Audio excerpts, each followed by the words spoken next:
Olá pessoal, tudo bom com vocês?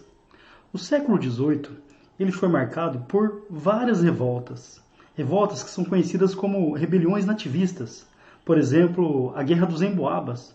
O pessoal estava descontente com a forma como Portugal administrava a região das Minas. A Revolta de Vila Rica, que foi basicamente causada pela criação das casas de fundição. Tivemos também a Guerra dos Mascates, essa no Nordeste. Esses movimentos, conhecidos como movimentos nativistas, eles questionavam a forma como Portugal administrava a colônia. Também no século XVIII, houve o governo do Marquês de Pombal. Esse governo aconteceu entre 1750 e 1777.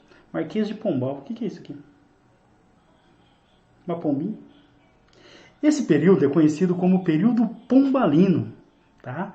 E o Marquês de Pombal ele era visto como um déspota esclarecido, um governante influenciado pelas ideias iluministas. O governo dele foi marcado por muitas mudanças na administração lá em Portugal e também na administração colonial. E é essa história que a gente vai conhecer hoje. Hoje é dia do período pombalino. Vamos lá?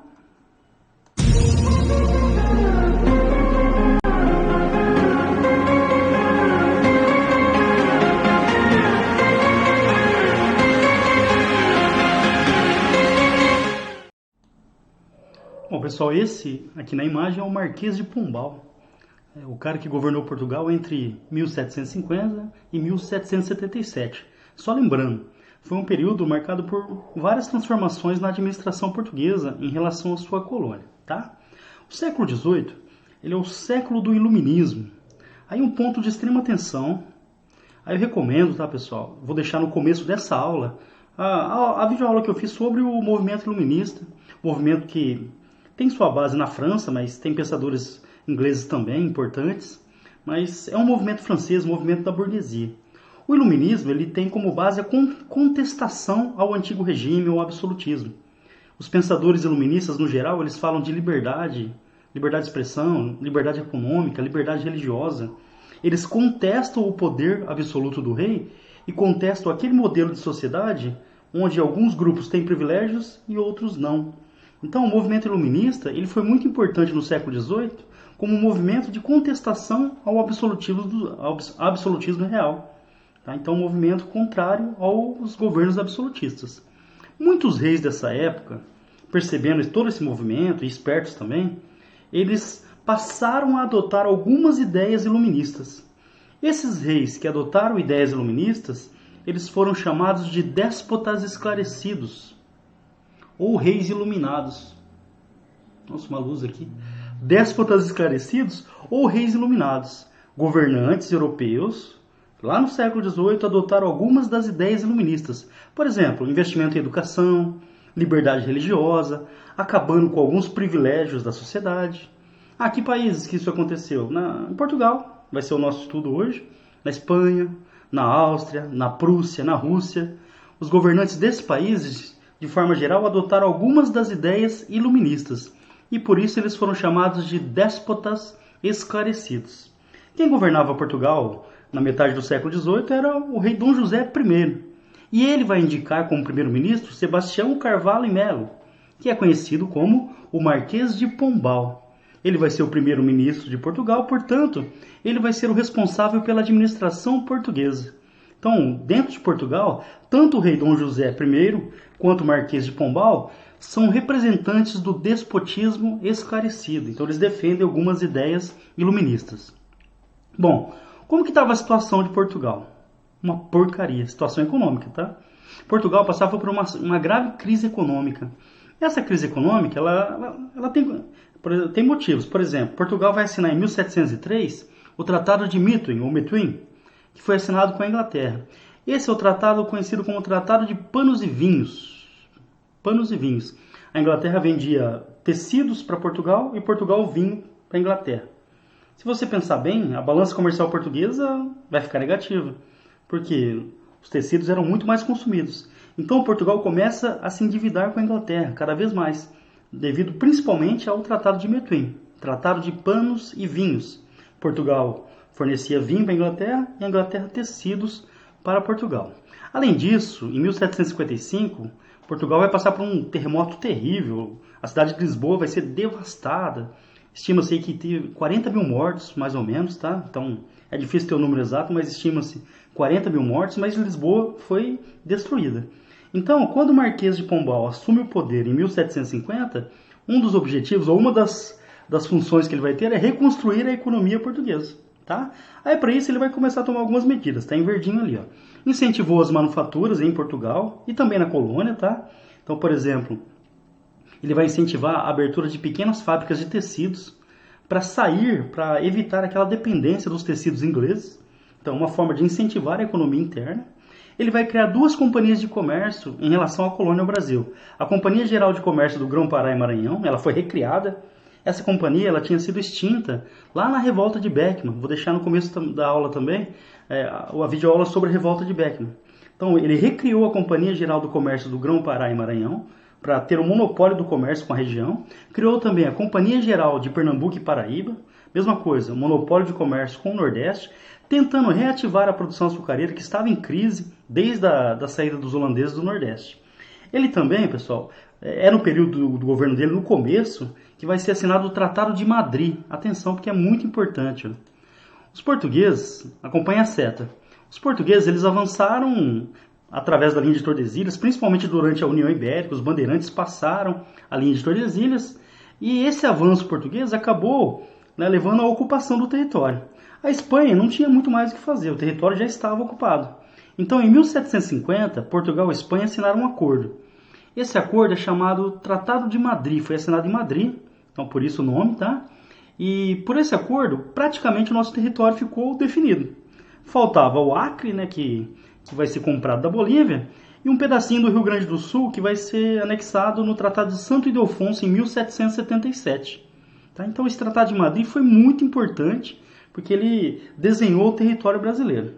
Outra coisa muito importante, outra medida muito importante do Pombal, vai ser a extinção das capitanias hereditárias. Aí, de novo, o mapinha, pessoal, olha só. Mapinha das capitanias.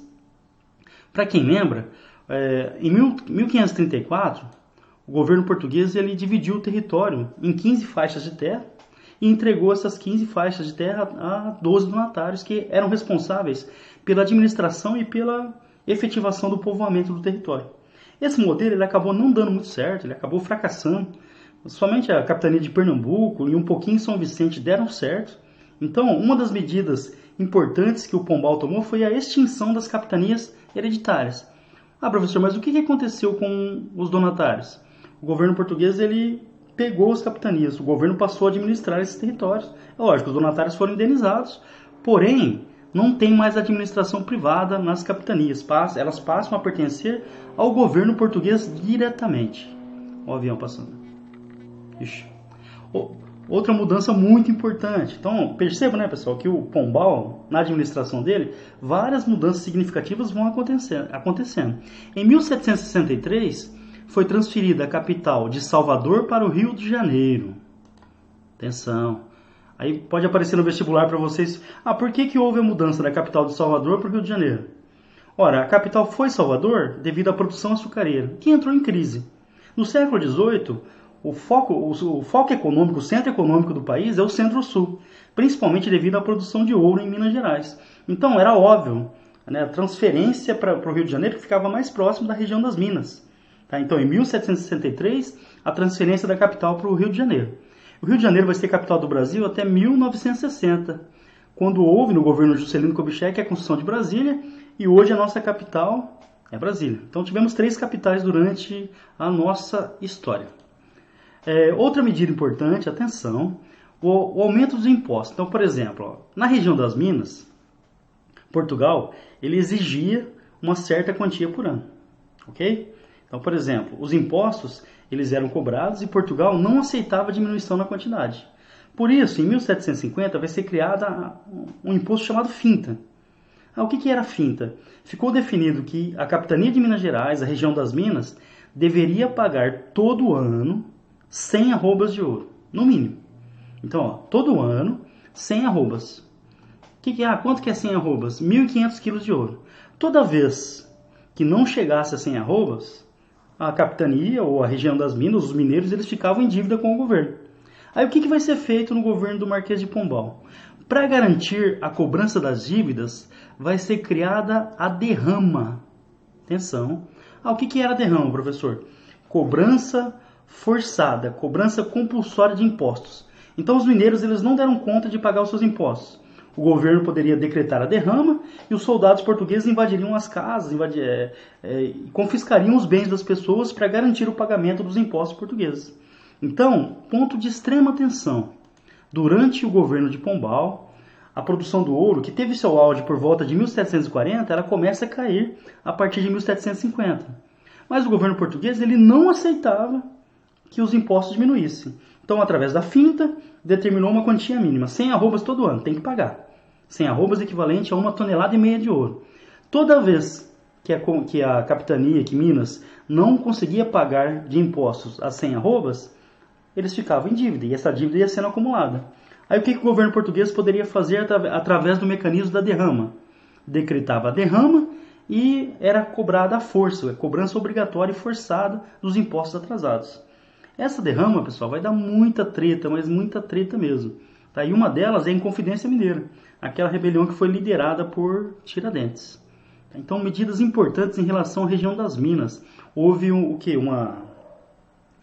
aumentou o rigor sobre a cobrança de impostos na região das Minas durante o governo do Marquês de Pombal.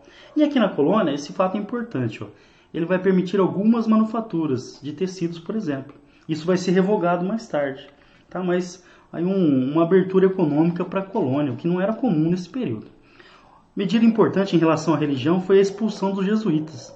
Para quem já assistiu a revolta de Beckman, os jesuítas e os colonos eles sempre estavam em conflitos. Ou com os bandeirantes, que queriam os índios e invadiam as missões jesuítas, ou por exemplo, no Maranhão, onde os colonos queriam a mão de obra indígena, queriam escravizar os índios, e os jesuítas não permitiam. Então, muitos conflitos com os jesuítas. Os jesuítas eles eram responsáveis pela educação aqui na colônia. Então, a Igreja Católica ela tinha uma influência muito grande. Tá? Aí, o que o Marquês de Pombal fez? Ele expulsou os jesuítas do nosso território. Expulsou.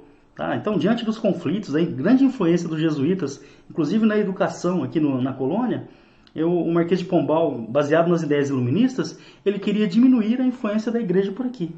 Por isso, os jesuítas eles foram expulsos. Tá? Aí a educação ela passou ao controle do Estado. Quem controlava a educação aqui no Brasil eram os jesuítas, principalmente. Não só eles, lógico, mas os jesuítas principalmente. Então, a expulsão dos jesuítas passou a educação ficou a cargo do Estado. O Estado seria responsável pela educação separada da religião, que é a base também do pensamento iluminista. Para isso, para financiar a educação, o Pombal vai criar o subsídio literário, que é um imposto para pagar salário de professores, por exemplo, para financiar a educação. Foi usado também para a reconstrução de Lisboa. Mas um ponto de atenção, o subsídio literário ele era um imposto sobre bebidas. Então era um imposto sobre a cachaça, por exemplo. Então o subsídio literário, o imposto sobre a cachaça vai pagar o salário dos professores. É mole? Então, é lógico, não era só sobre a cachaça, sobre vários produtos, mas a cachaça era um dos produtos que tinha um imposto que é conhecido como subsídio literário. Todos os bens, olha o fator econômico aqui, os jesuítas, eles possuíam muitos bens aqui no Brasil. Então eles tinham muitas terras, tinham muitos bens mesmo. O que fez? O que o governo fez? Com a expulsão dos jesuítas, o governo ele confiscou esses bens. Então, um fator econômico, uma motivação econômica para a expulsão dos jesuítas. Outra medida de extrema importância foi a abolição da escravidão indígena. Em 1757, ficou proibida de vez a escravidão indígena no Brasil. E os índios passaram a ser súditos de Portugal. Então, pela primeira vez, uma lei específica proibindo de fato a escravidão indígena aqui, no governo do Marquês de Pombal. Os indígenas passam a ser considerados súditos do rei de Portugal. Bom, com a morte do Dom José, em 1777, quem vai assumir é a Dona Maria I, o nome da minha sogra, já não é bom sinal. Dona Maria I. A Dona Maria I ela não gostava do Pombal, não gostou das mudanças que ele impôs. Tá? Ela queria restaurar o absolutismo, nada de despotismo esclarecido. Aí ela vai começar uma série de mudanças que ficaram conhecidas como a viradeira. Então vai virar a mesa, vai acabar com as mudanças. Então ela procurou anular as medidas de Pombal, por exemplo, em 1785, ela decretou o alvará de proibição de indústrias e manufaturas na colônia. Então, aquela permissão que o Pombal tinha dado para algumas manufaturas aqui na colônia foram de vez proibidas. Aquelas companhias de comércio que o Pombal criou, elas foram extintas. Tá, pessoal? Então, houve uma radicalização, aumentou ainda mais o controle português sobre a colônia, no governo de Dona Maria I. Isso vai desagradar demais os colonos, que já não estavam contentes, principalmente na região das Minas, com os impostos que o Pombal tinha criado.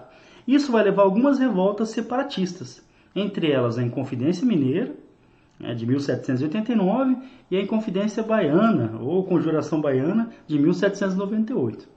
Então, os colonos estão descontentes com a forma como Portugal estava administrando a sua colônia. Bom, a Dona Maria I, olha só, pessoal, o nome da minha sogra. Dona Maria I, ela vai ficar louca mesmo, tá? E em 1792, quem vai assumir o governo no lugar dela é o filho, João, que mais tarde vai ser o Dom João VI. É o Dom João VI que vai trazer a família real aqui para o Brasil, mudando para sempre a nossa história.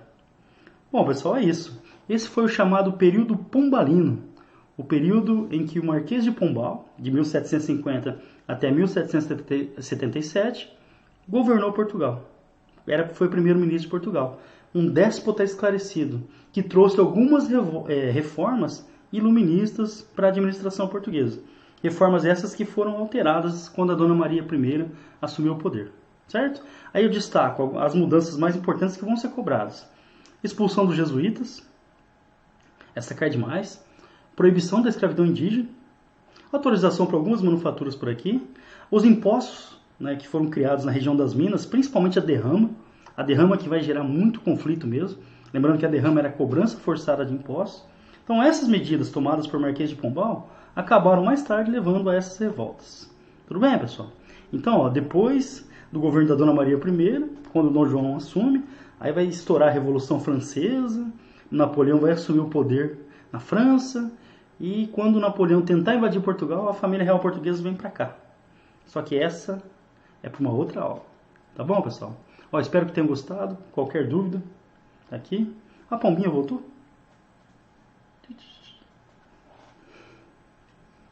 Vamos juntos construir a história.